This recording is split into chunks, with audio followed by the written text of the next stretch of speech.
Good morning and welcome to the Personal Defense Network live Q&A for August 2020. This is actually the first time I've been back here at the Personal Defense Network headquarters studios since January. We've of course been producing content, social media, done some live events, things like that, Q&As, doing a lot of different things to help people, understand what I'm thinking during the coronavirus, during the civil unrest, during this crazy year of 2020. But we haven't been able to do a formal broadcast from this space since January. So I really appreciate you guys tuning in. It's great to be back here in the studio. The offices up here are just outside of Minneapolis. Obviously, there's been a lot of concern about coronavirus here, and there's been a lot of civil unrest here. So very appropriate that we would be back here at PDN headquarters talking about the things we're going to discuss today. So what we're going to be talking about specifically are the security concerns and safety concerns that a lot of people have expressed to me over the last 6 months now almost related to the coronavirus. And then, of course, the last few months related to civil unrest and just the overall state in our country when it comes to crime, civil disobedience, rioting, looting, things like that were going on a lot in the early summer and that may very well come back to visit a lot of places around the country as we get into the election season and then the immediate aftermath of the election, probably regardless of who wins. And of course, it's important that we separate our politics from our tactics, and of course, our politics from our medicine and from our concerns as far as all those things go. It may very well be fueled by politics across the country, a lot of the problems we have right now, but our responses need to be tactical, they need to be strategic, they need to be thought out. And I think it's really important that you are applying fundamental principles that we've talked about for over 15 years here at Personal Defense Network, things that are important to us to remain healthy, to remain safe, and to be able to get ourselves out of worst case scenario situations or protect those that we care about. And that may very well simply be your neighbor or another business owner in your community, not just yourself and your family. So there's a lot of different things that we're going to talk about. I've got a list of topics that I want to address. Obviously, we've got some people here in the discussion area. I've already got one really good question that I will definitely be getting to here within this next 45 minutes or an hour. You have plenty of opportunity to put your comments or your questions in the discussion area at personaldefensenetwork.com. If you're watching this as a recorded situation and you can't obviously ask a question or give me immediate feedback, one of the things that you can always do is reach out to Personal Defense Network. You can still put comments in there. They might get seen. We might get some customer service people to flag them and get them to me even if it's years later. What you can always do is reach out on social media. So you can reach out at Personal Defense Network. We're on Instagram. We're on Twitter. We are on Facebook. Obviously, I'm also on all of those platforms. A lot of our instructors are, and I'm going to be referencing, I'm sure, some of the other experts we have at the Personal Defense Network team.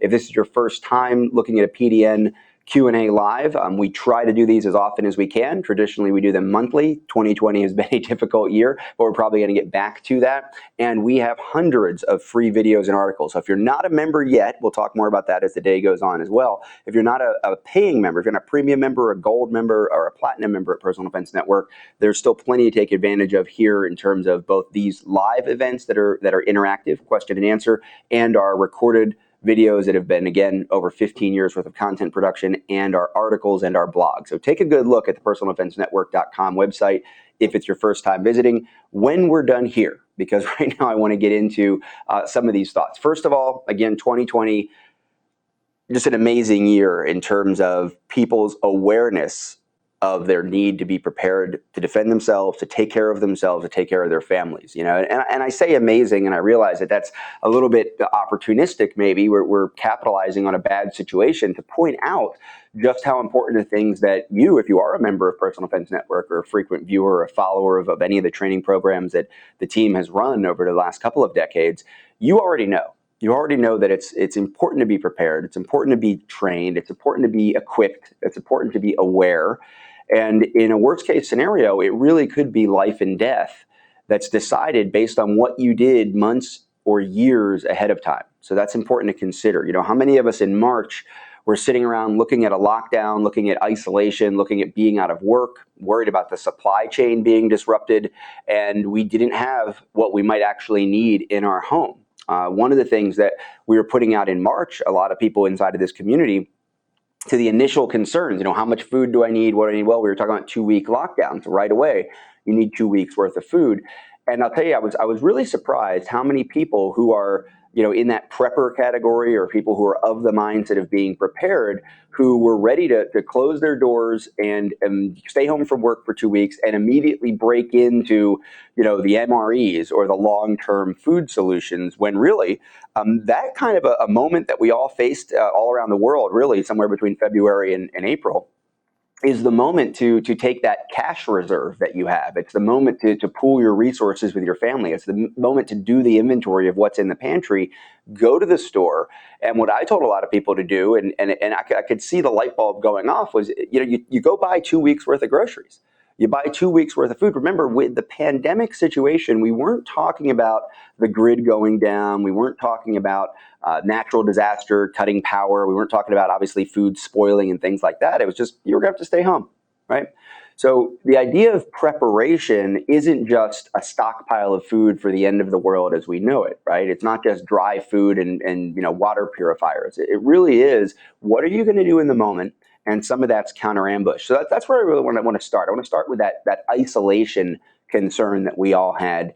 And it's some people may be facing again, right? We could see mandatory shutdowns. We could see travel restrictions. We could see all that again as we get further into the year. It gets cold again. We're seeing spikes, outbreaks, numbers.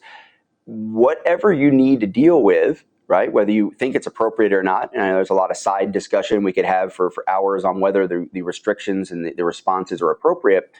They are what they are. And from a counter ambush personal defense standpoint, we have to think about that potential for isolation coming back. And obviously, we all have a very fresh lesson in our mind from what it was like to be isolated from our work, from a supply chain, from a source of food. Obviously, sometimes the shelves were a little bit harder to stock at grocery stores, and there were a lot of limits in terms of what you could buy, where I would spend a lot of time in Florida, down at my eastern headquarters.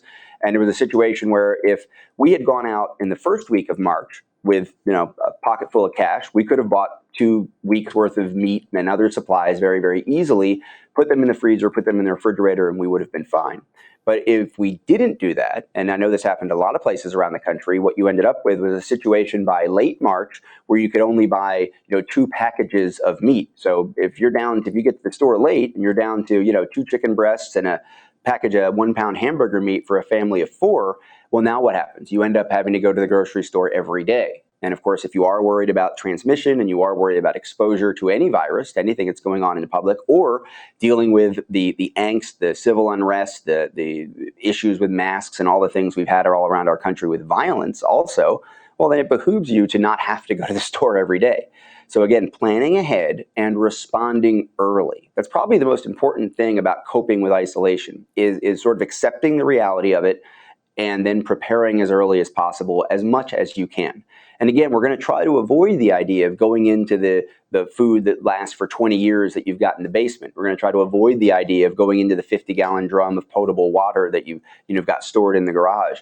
If you can go to the store and you can get that short-term 1 week, 2 week, 20-day supply, and you have the funds to do it, then obviously that's a better way to respond to something like this pandemic. Now, I'll be honest, this has exposed some weaknesses here at Personal Defense Network. It's exposed some weaknesses in my own personal planning, because when we went back and we said, well, gee, let's share some information about what to do, the vast majority of the survival information that we had was completely inappropriate to what we actually dealt with, and some lessons were learned there.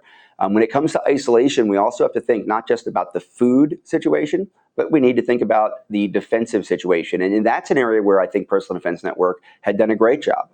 My own personal work, the book Defend Yourself on Armed Home Defense, all the preparations, locks, security alarms, cameras, the things that go along with just having a firearm and knowing how to use it inside of your house, right? All of that information overlaps really, really well.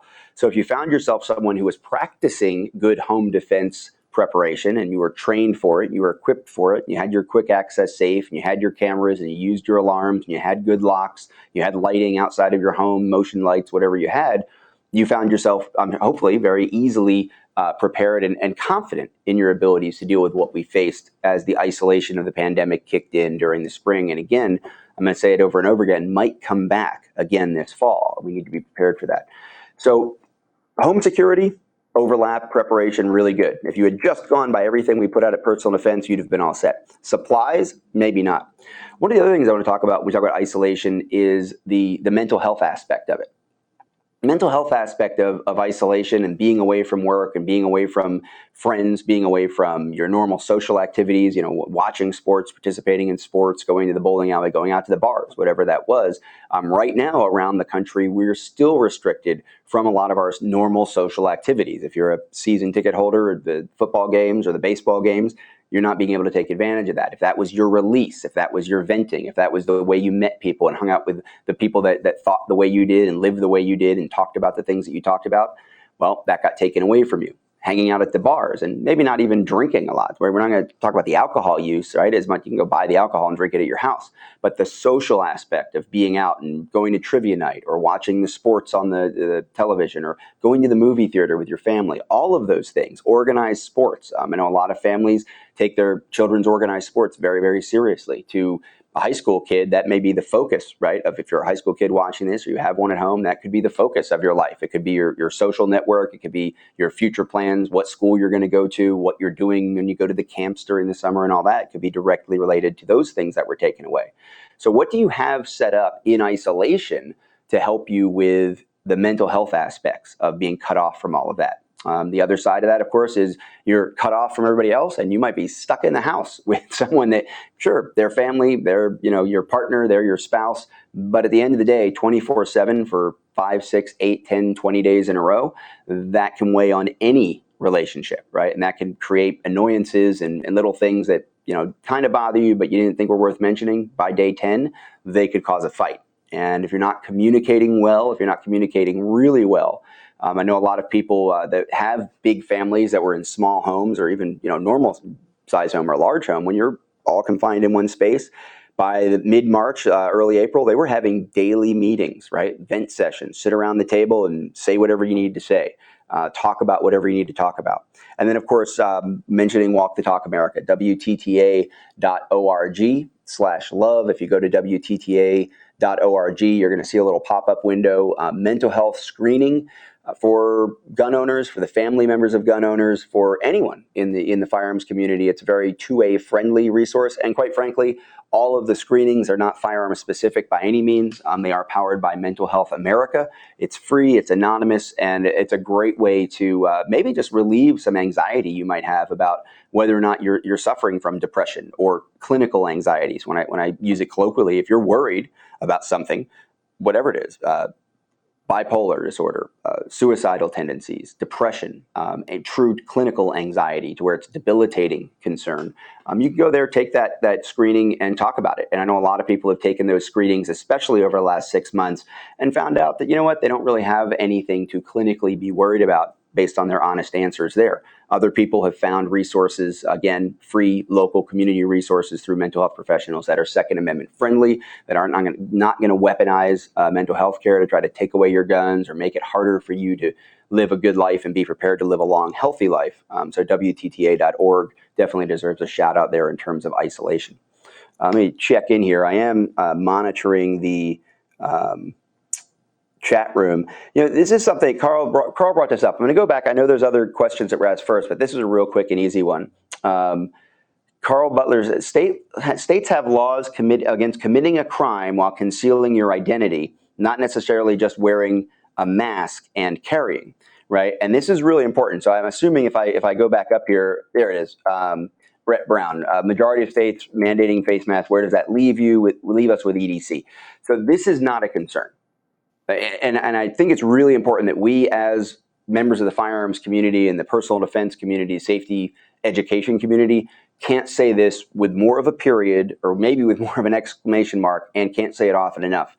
We have a lot of really important things to worry about, even on the gun rights side, but especially in terms of just the things we're talking about today, the safety and security concerns related to the pandemic, related to civil unrest, especially as the election season gets closer.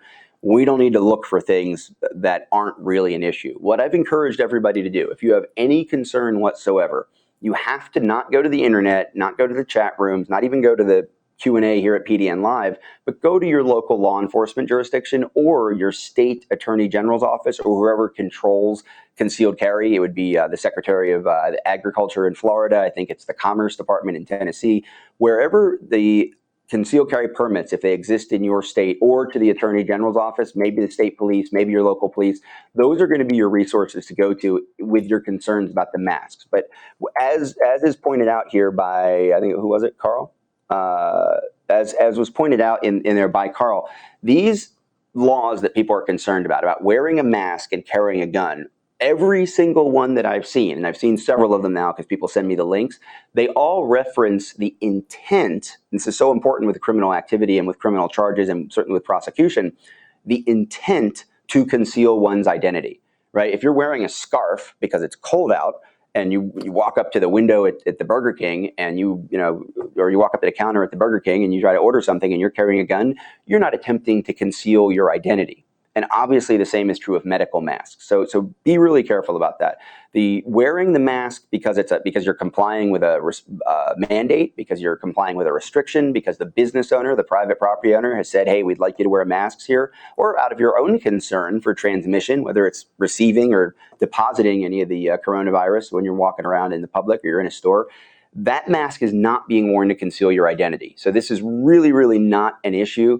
I've said that very emphatically since it first came up in March, and no one has sent me a note or a letter. I don't, if you have one, post it here, let me know, call my attention to it, because there's a lot of us out there in the training community telling people it's not an issue. If there's any jurisdiction in the country where this has become an issue, please let us know. We don't need to again, spend even this much time probably on the idea that they might try to arrest people for concealed carry otherwise legally when they're wearing a mask that has been mandated by a restriction or some compelling legal authority or for private property. Now remember, same thing works the same way for private property. If the private property says you can't carry a gun, well, you can't carry a gun, right? That's their choice. Go somewhere else if you don't like it.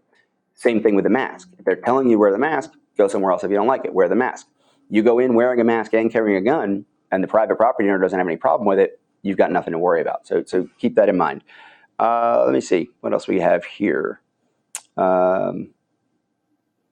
Randy, you like the way I start on time? That has nothing to do with me. I would probably be running late, but the team over there in the control room makes sure that I am on time. So thank them. And we do have a big team here. It's important. I think it's obvious when I'm here. Sometimes when I'm like doing the live from my phone in the truck, people assume I'm running PDN in my basement. There's a huge team here that makes this all happen really, really well. And they definitely keep me on time when they can. I'm not always like super cooperative there.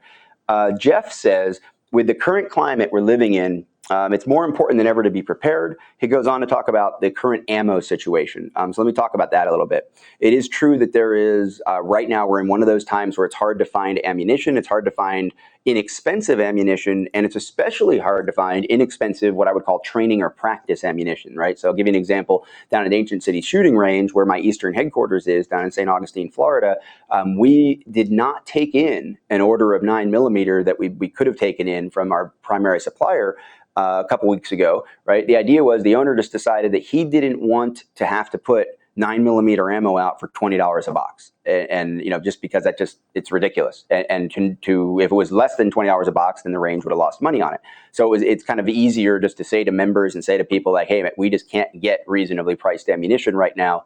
We expect to have back in, probably by the time I get back down there in about 10 days, there'll be ammo there. Prior to that, for the last couple of months, we've only been able to have 147 grain to provide to the members at the range. We haven't been able to 9mm. We haven't been able to get the kind of standard 115 grain practice plinking rounds that most people use. And it's just because of this drought. We've gone through this before. And in fact, probably now about 8-9 years ago, one of the times we went through this drought, complete drought of being able to find good training and practice ammunition, I produced a DVD here at Personal Defense Network, and it was called, I think, Your Best 100 Practice Rounds, or the Best 100 Rounds for Practice. And what I did, and I think I taped it actually out in the Pacific Northwest, I think it was on a range in Oregon, and what I did was I went down all the components of well-rounded armed defense skills, just the shooting skills, the shooting and weapons handling skills. And I used 100 rounds to do a comprehensive practice, not learning, because you're going to need to put in more reps over time, obviously, to learn any of these skills. They're just going to have to bite the bullet. If you're a new gun owner and you want to take a class, you're going to have to bite the bullet and buy the bullets to do that.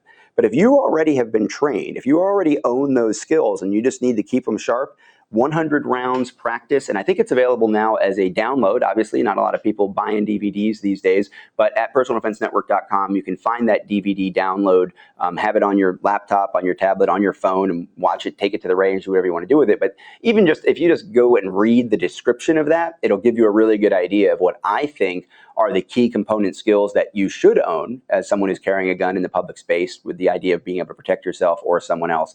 And then it'll kind of remind you that you don't need a lot of reps. You don't need a lot of live fire reps to maintain your skills. Now, if this goes on for years, we're going to have to figure something out. But if we're talking about 6 months, get us past the election, past the inauguration, get us in the next spring, 100 rounds a month, you can definitely maintain your skills. Once again, and we're running classes. We have classes coming up in Massachusetts. I've got classes coming up in Colorado at the end of August, and we've got our instructors training all over the country. 400 to 500, 600 rounds a day, that's the kind of effort you need to put in to establish the skills. So once again, it comes down to preparation, right? If you didn't invest in training ammo and practice ammo ahead of the curve, you're going to be paying the price now. It is out there, but it's expensive. Obviously, there's other options. The Mantis X, tracking trainer that kind of tells you what you're doing. The stuff from Laser Shot. Obviously, NLT CERT, the CERT pistols. They just came out with a great option for people that want to train with long guns using the CERT pistols inside of a clamshell that you can accessorize, just like you accessorize your long gun, your AR style long gun with a red dot, with a sling, whatever you need. Though there are options out there for non-live fire training. Again, for skill maintenance, those things can be great options. We've got a ton of video information and article information here at personaldefensenetwork.com on dry fire practice, or non-live fire practice, as sometimes I like to say. But at the end of the day, you definitely need to get out to the range to learn the skills and to maintain them at some point. Let's see what else we have here, and then I'll jump back into my list. We have the mask issue,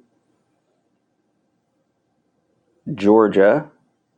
Okay, so interesting here. John says that in Georgia, the governor specifically said that wearing the masks, the issue of wearing the mask while you're carrying the gun wouldn't be an issue, wouldn't be enforced. And he's got a link there. And then we've got a YouTube question. Virus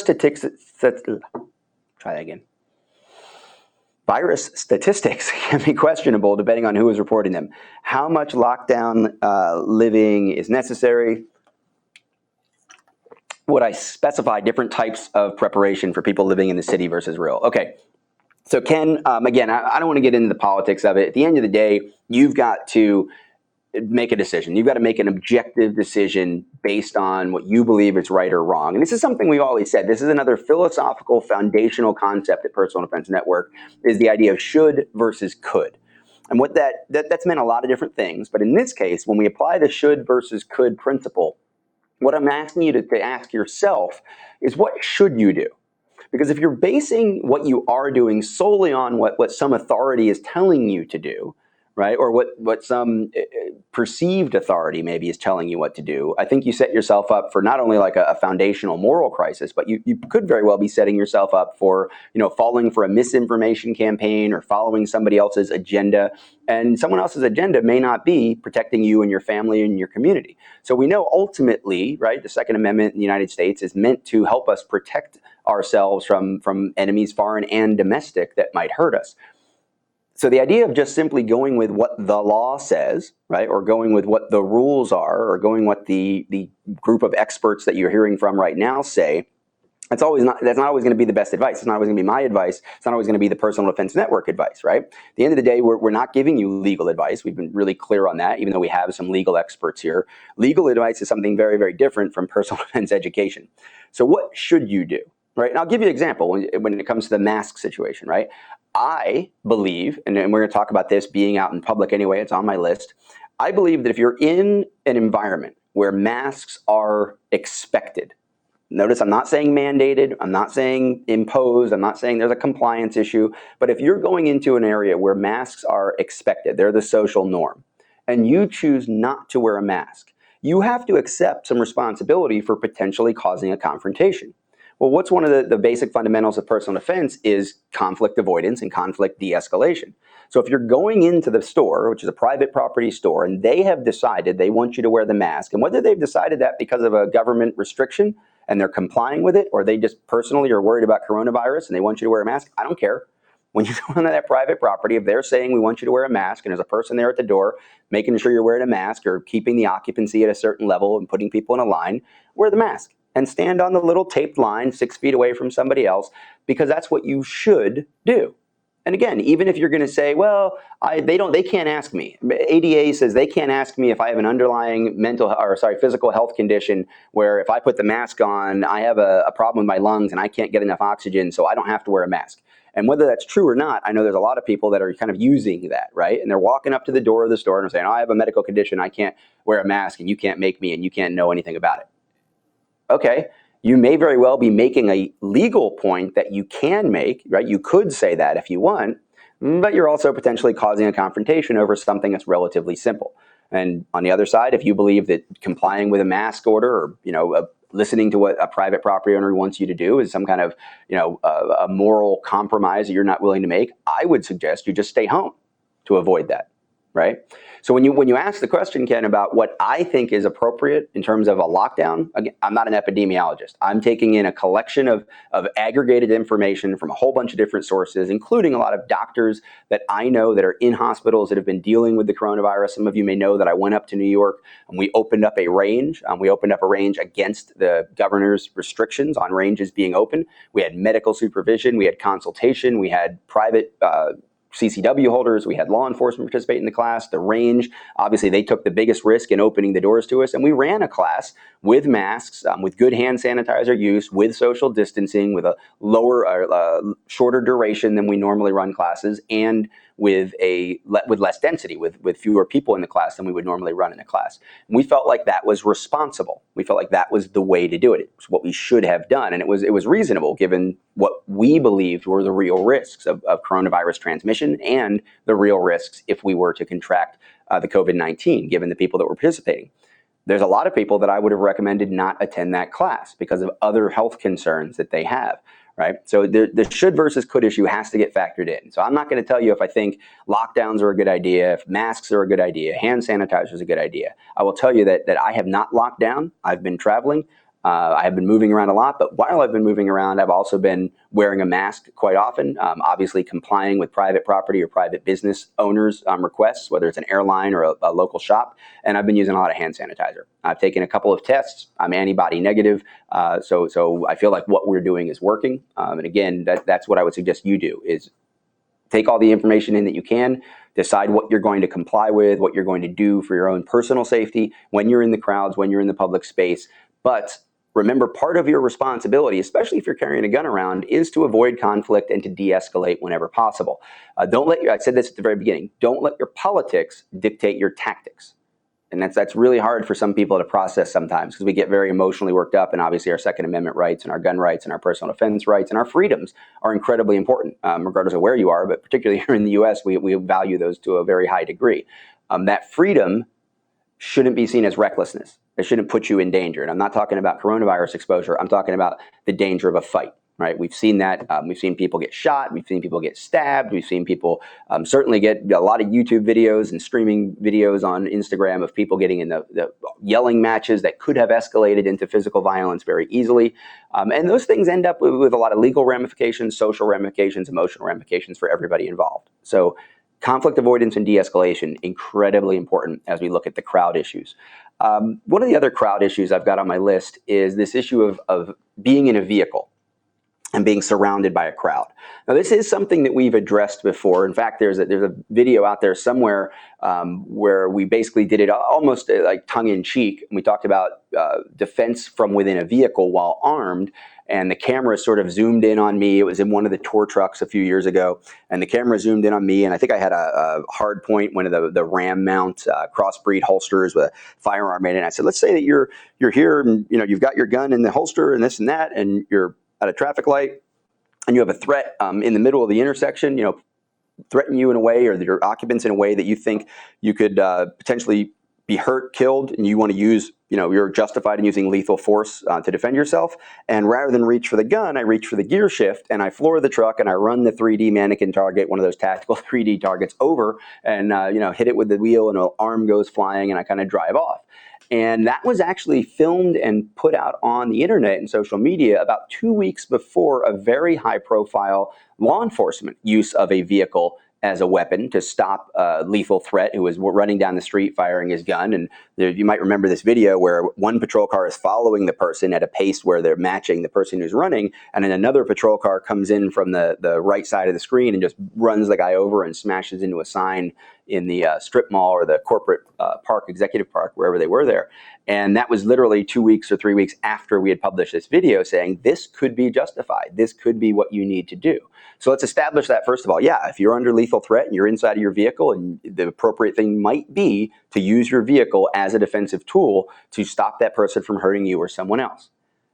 However, if you're sitting at a red light and a march, protesters, rioters, whatever you want to call them, a march comes by in front of you and blocks the intersection and the light turns green, you are not justified in flooring it, running into the crowd. You're not justified, I don't think, in even moving at 1 or 2 or 3 miles an hour. Just because they shouldn't be blocking the road doesn't give you the right, if you're not actually threatened directly, you and the occupants of your car, to start moving that 3, 4, 5,000 pound vehicle through that crowd. And if you do, chances are they're going to pound on your car. You might have a weapon pulled on you. You might have someone hurt you. You might have someone throw a rock through the window and hurt your kid who's sitting in the back seat. And you have to think about that. Once again, conflict avoidance and de-escalation. On the other hand, if the crowd of rioters, looters, marchers come in front of you, turn and look at you, and come at your car and actually present a direct threat, if someone in that crowd points a gun at you or someone else, and you believe the appropriate thing to do is use your car or use a firearm, as we've seen also happen around the country, to defend yourself, well, then you're completely justified. But the rules don't change just because there's civil unrest. And the rules, again, certainly don't change just because you don't politically agree with the march or with the protesters or with the idea that they're blocking the intersection. I've seen far too many videos of people who could have just sat there and let the parade move on, could have sat there for 15 minutes and let the police come in and disperse the crowd, could have sat there for 10 minutes and let the people get bored and move out of the walkway, or quite honestly, could have put their car in reverse or made a sharp left and turned around and gone another route. But instead, they've chosen to confront the people who were blocking the roadway. They've chosen to drive purposefully into them, even though there was no obvious threat. Whether one could be articulated or not, you shouldn't do that. And if you create a lethal force situation, or you create an environment where you could get hurt, or you actually need to hurt somebody else to defend yourself, again, I think you're in the wrong. So plenty of information, again, Personal Defense Network has plenty of information on defending yourself from within a vehicle, learning how to draw your gun without covering yourself or occupants, shooting through glass. All of these things could be incredibly important, but don't make them important. Don't put yourself into a situation you don't need to get into. Think about like some fundamental basic defensive driving concept, right? Avoid bad parts of town. Well, if there's a riot going on, take the loop. Don't go through the middle of downtown.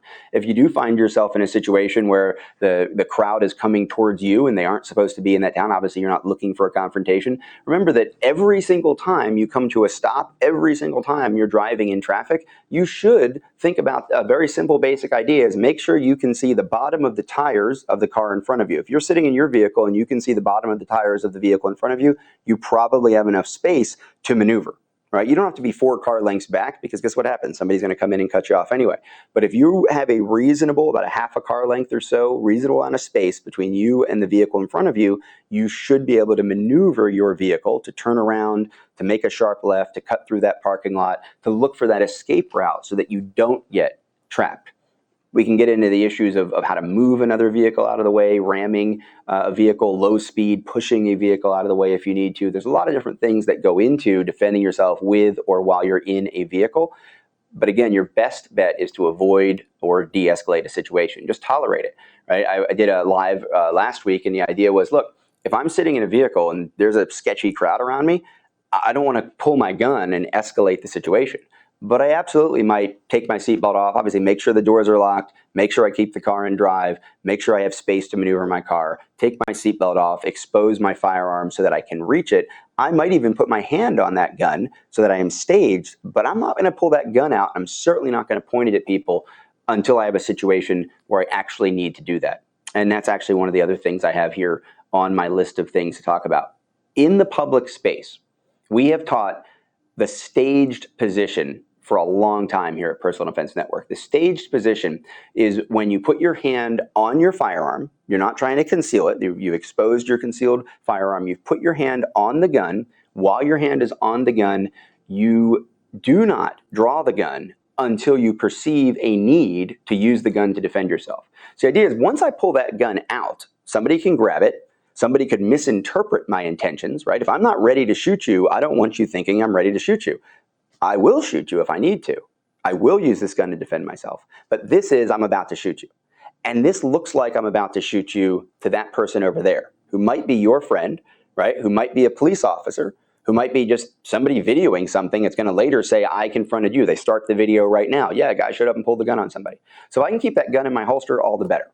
And even if I do come to a ready position, there's a big difference really between this ready position and this extended shooting position. So be really careful about pointing guns at people you don't need to shoot. It's just not something you need to do. And again, can you do it legally? Don't care. Should you do it? You shouldn't do it. That's the Personal Defense Network position. That's my position. Learn about the compressed ready position and the staged position and practice them. Practice getting your hand to your gun without drawing it and giving verbal commands, gesturing to somebody, grabbing your family members, opening doors, locking your car doors, the seatbelt, the whole thing. Practice doing all that stuff in the staged position. Practice doing all that stuff in the high compressed ready, because if you think that you're going to run around like somebody on TV with your gun extended, telling people to back up, back up, back up, you could very well get hurt, especially in a crowd, right? Just because you have the gun doesn't mean its magic talisman is going to protect you. And if that police officer comes around the corner and sees this person when they were told somebody was shooting in the crowd, you're probably not getting that verbal warning. Hand on the gun, looking for the person who actually is the bad guy, getting your family to safety, infinitely better way to go. Now, there is something I want to talk about real quick because we are a little bit more than halfway through here, and that is a download. And this download is free. And I think we're going to get a little banner that comes up here, a little graphic that'll tell you about it. This is top 5 bad shooting habits. And obviously it's not just, hey, look, here's some bad habits, but it's going to tell you how to solve them, how to address them. Now, these aren't just your generic, marksmanship type habits, right? These are things that I have seen students do over and over again on the range. It's something that I teach other instructors to be prepared for, because you're probably going to see these things in almost every class. And it's the kind of thing that you see when you watch people post videos when they're out shooting, and not just shooting. Because honestly, if you post a video of you took your family members out, you took your five-year-old, you take your kids out, you go shooting, I'm not the guy who's going to show up in the comments and critique your plinking technique, right? But if you're telling me that you're training for armed defense, if you're telling any other instructor, or if you're coaching someone else, even if you're not an instructor, you take somebody out and say, oh, you just bought a new gun, let me take you to the range, come on, let's do this.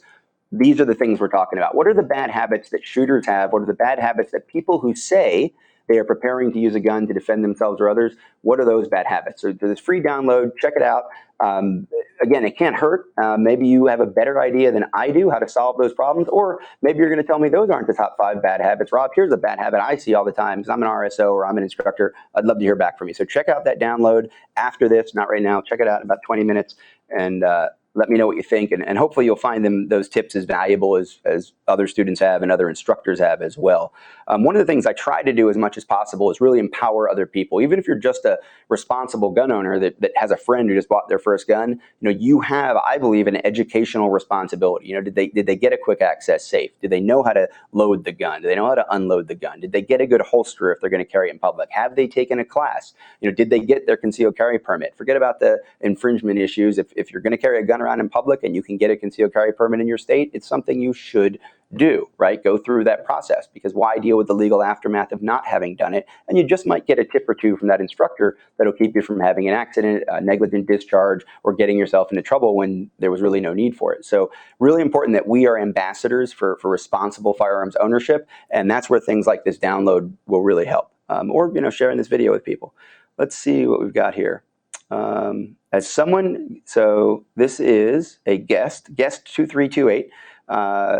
Thanks for joining the show today. As someone who wants to hit the bullseye every time at the range, While no issues being combat effective, any tips to just enjoy the time at the range to train versus trying to be perfect?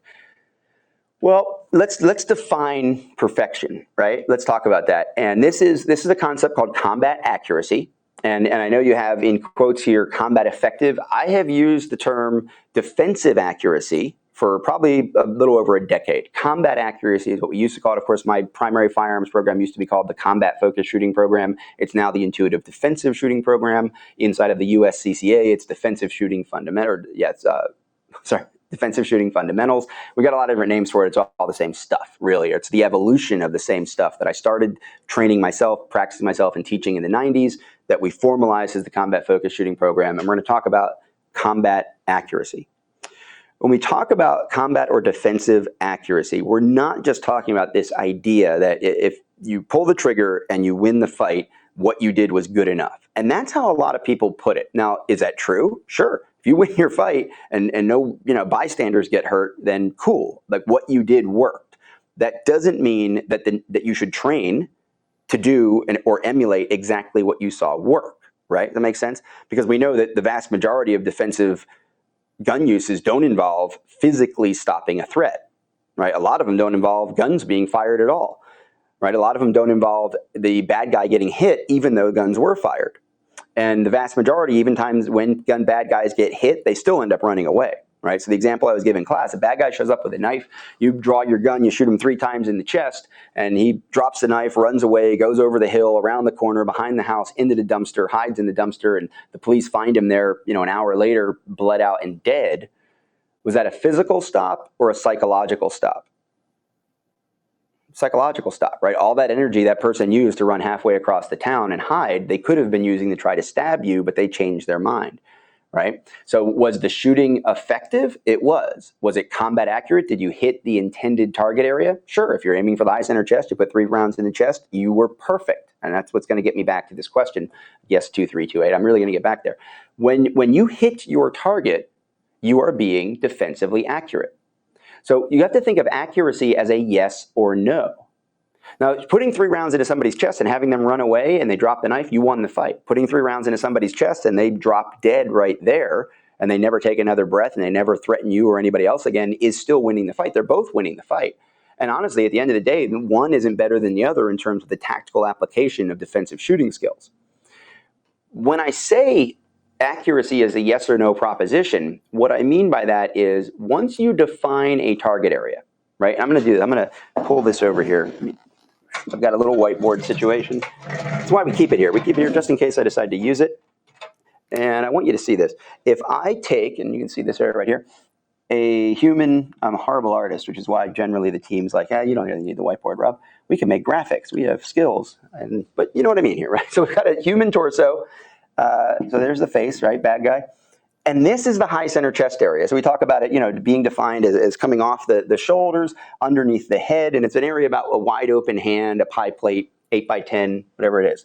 If I define that as my intended target, and I shoot the person in the shoulder, and they drop the knife, and they run away, and I win the fight, my shooting was combat effective in this sense, right? There's a sense of effectiveness. I was effective. I achieved my goal of winning the fight, but my shooting was not accurate. My accuracy was off, or my precision level, I should say, was off, which makes accuracy a no. I did not put enough deviation control into this. If I hit the guy there, but he continues to come at me with the knife, and I have to shoot again, and I have to shoot again, and I have to shoot again, and he keeps coming, and eventually I have to push the knife away and bring my gun back into a ready position and shoot him as he turns to stab me again. I shoot him in the back, and then he finally drops. Well, were these 4 shots accurate? Absolutely. Were they effective? No. Can I predict the effect that a bullet is going to have when it goes through the high center chest of a bad guy? Nope. So if I can't predict whether or not this is actually going to affect the guy, then what I need to remember is all I can control is where the bullet goes.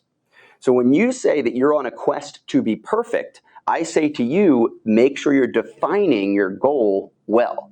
Because if I fire 10 shots and they all end up in that high center chest box and that was my defined target area, that's perfect, right? If I say I want to put 10 shots into this high center chest area and I end up with this, I was accurate with all those shots, but I don't consider that perfect, right? That would represent shooting too slowly because I actually put all the shots into a box that size.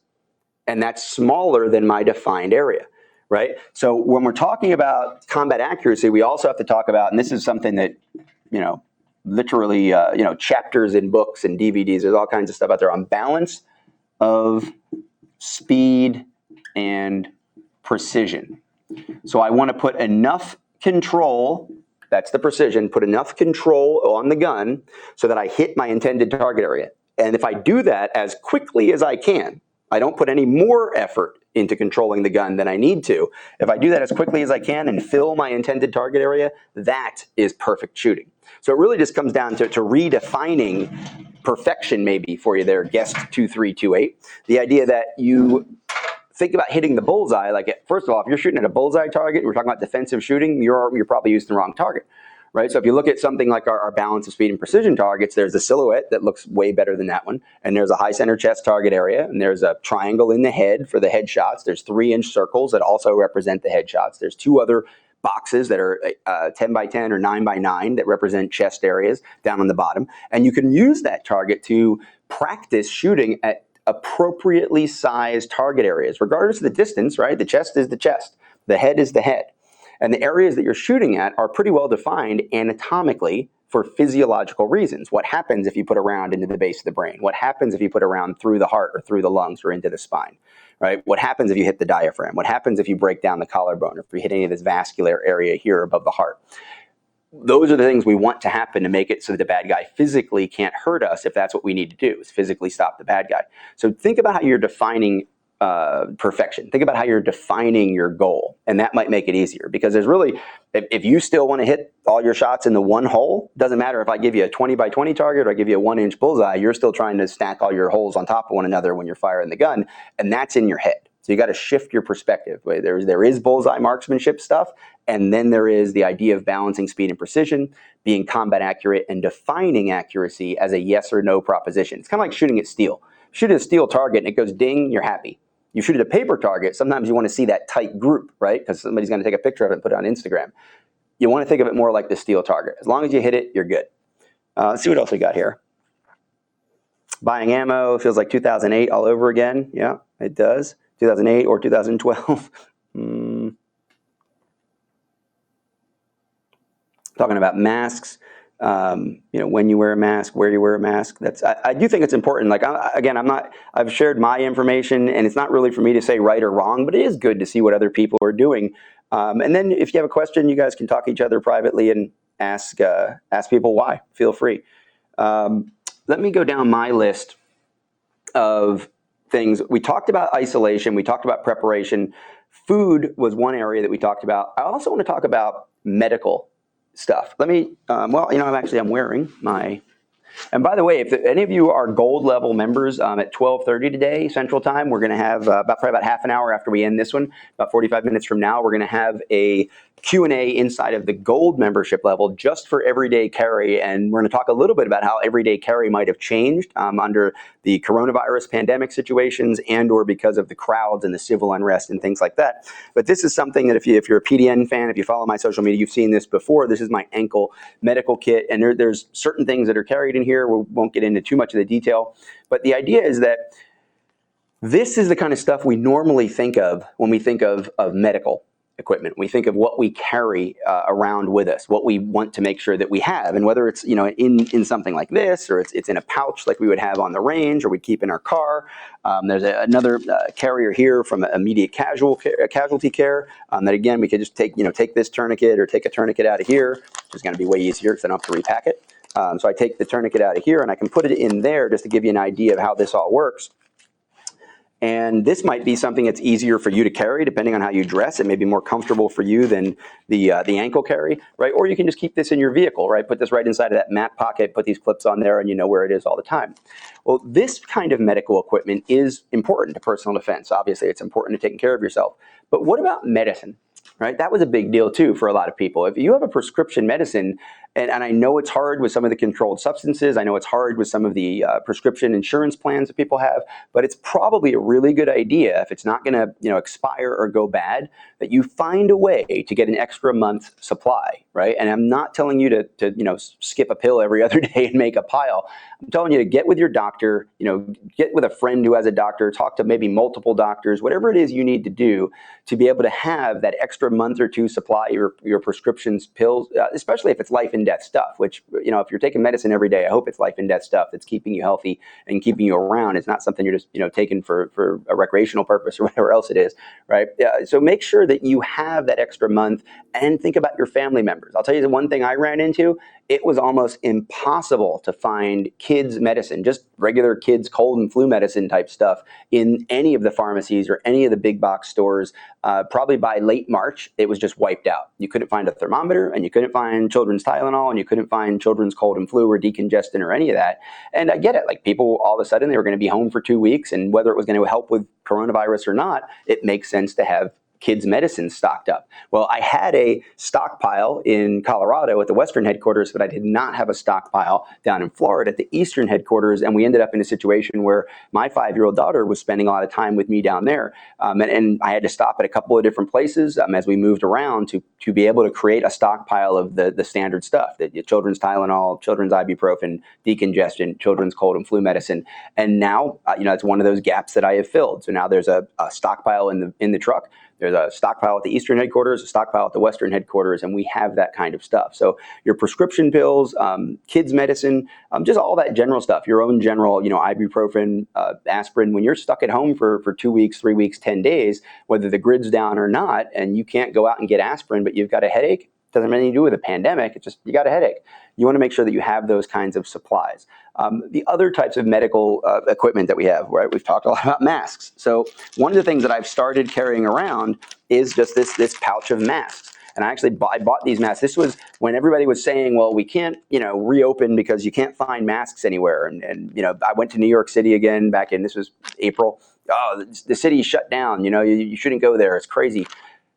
Well, I got there, I parked my truck. As I was walking the block and a half from the garage I parked my truck to the hotel I was staying at in Midtown Manhattan, there were guys with tables on the side of the street, next to where they sell the rip-off purses and the hats and sunglasses, whatever. Well, they had masks, and they had this package of masks was $10 for 10 masks. There's probably still 9 of them in here. But having a package of masks like this, probably important. And again, whether you find medical value in it or not, if you need to go into a store to get supplies, or you need to stop and get gas, or you're moving from one location to another and you cross the border and that state has mask issues, and you see there's a mask person, an enforcement compliance person standing at the front of the restaurant or the front of the gas station, throw the mask on. So carry extra masks, have those for family members, for friends, for whatever. And again, even if it's just for the conflict avoidance and de-escalation factor, having a couple extra masks is probably a good idea.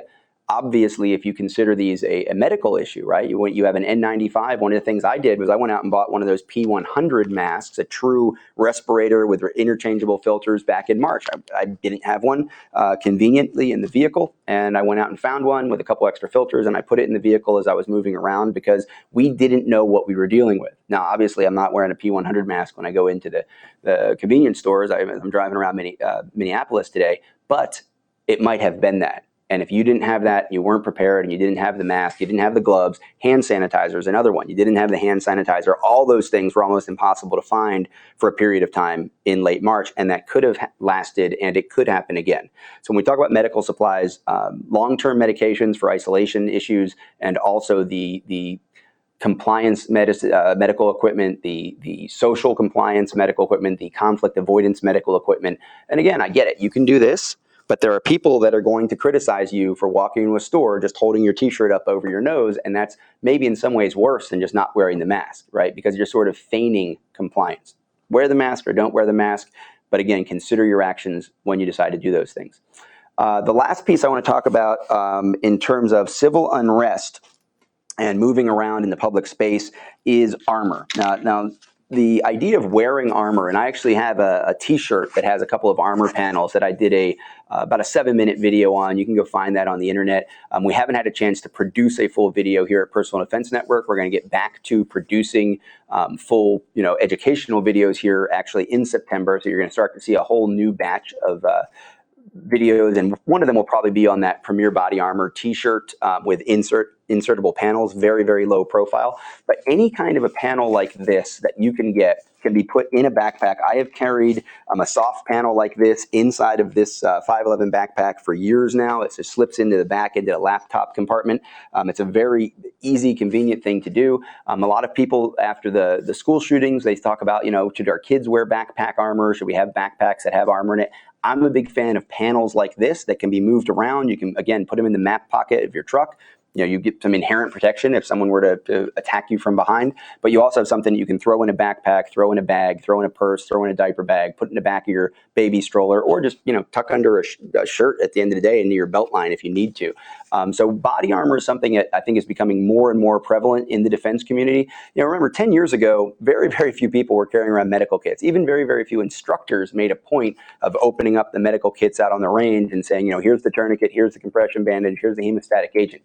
Now it's pretty much something's wrong if you don't. And I feel like that's the way we're going with armor as well. So think about that. And again, I'm not talking about plate carriers and cosplay or any of that. What I'm talking about is low profile defensive armor that you can wear in situations when you feel there may be an elevated threat. And obviously, times of civil unrest, if you need to go out of your house, you need to be moving around, that might be your time when you're going to think about having that armor, as well as the home defense scenario, the imminent home invasion, where you might want to have a situation where you can put the armor blanket or put panels like that in a backpack and put them, on your kid's chest, wear the backpack backwards. Now the kid's behind you, or you yourself, if you have to move through your house, have an armor response, defensive response with armor if you need to move around and you do encounter that firearms equipped lethal threat. Let's see what else we got here. It doesn't look like we have any other new comments or questions. I'm assuming somebody in the control room is going to wave at me if I miss something. There's over 150 people watching right now, which is awesome. We're out of the habit here at Personal Defense Network of doing the live, and that means you're probably out of the habit of watching the lives. But again, I'm really, really happy that we're back in the studio, that we're kind of moving back towards an old normal, or we're establishing a new normal. I don't really care how you look at it. The idea is that we have to be talking about these things. We have to be preparing. We have to be training. We have to be educated. We have to be practicing our skills that we established a couple years ago that maybe we got away from because 2020 has been a ridiculous year in a lot of ways. However, I do know a lot of other people have taken the time and opportunity, obviously, to purchase their first firearm, to initiate getting their concealed carry permit, to take their first class, to get the medical training, to think about how they supply their house, to think about what their stockpile really should be, to be as comprehensive as possible. And I know that Personal Defense Network has played a role in that for a lot of people, which I'm incredibly proud of. The kinds of people that are coming to Personal Defense Network, I think they're really the best people. The people that are wanting to take care of themselves and wanting to take care of others. We see that a lot. So any questions you have for me or any of the other instructors, and we have a lot of people with a lot of medical experience, as well as people with unarmed experience, crowd control, de-escalation, even some of the mental health aspects. I think of William April and the kinds of things that he does when he talks to people about risk management and just being aware of how fast things can turn violent. When I talk about wearing a mask just to get into the store and get out without conflict, it's not a political statement. It's not about compliance. It's not about what they are going to do next. It really is about making your life as easy as possible, surviving as well as you can, and just getting through life without conflict. Because if you can do that, your life's going to be better. If you end up in conflict, or you feel that there's a conflict worth having, that there's a stand worth taking, always remember, if you're carrying that gun, that becomes a lethal encounter, a lethal confrontation really, really quickly. Things can turn on a dime. There's a lot of anxiety. There's a lot of stress in our country right now. Some of it's due to the pandemic. Some of it's due to the pandemic response. A lot of it's due to social issues and civil unrest. And we've got an election coming up in just a few months that probably isn't going to make things better. A lot of people have said this, since March, on both sides of the political spectrum, things are going to get worse before they get better. We've seen some very low times in our country right now. I think that as we move into this election, the potential for that, the possibility for that is very, very real. We here at Personal Defense Network are going to do our best to equip you with the best information we can give you, not just in terms of, our own personal opinions and our own personal ideas, but really foundational concepts that you can then take and apply to what you're doing every day. So reach out to me, reach out to any of our instructors, just reach out to the generic, info at Personal Defense Network. Use that search bar. Download the top 5 bad shooting habits I've seen on the range. I want your feedback on that. And again, if you're at a gold level of membership, be sure to join us coming up in about 30 minutes for our everyday carry question and answer, talking about standard everyday carry stuff, as well as the changes that we might have if we're in an area of civil unrest or due to the coronavirus issues. And I appreciate you guys being here. Even if you're just a guest, maybe you'll become a member. And certainly our members, thank you very much for being patient with us as we get back into content production here and we get back to our normal schedule of releasing new educational videos from myself and experts in all areas of personal defense and safety from around the world. Thanks.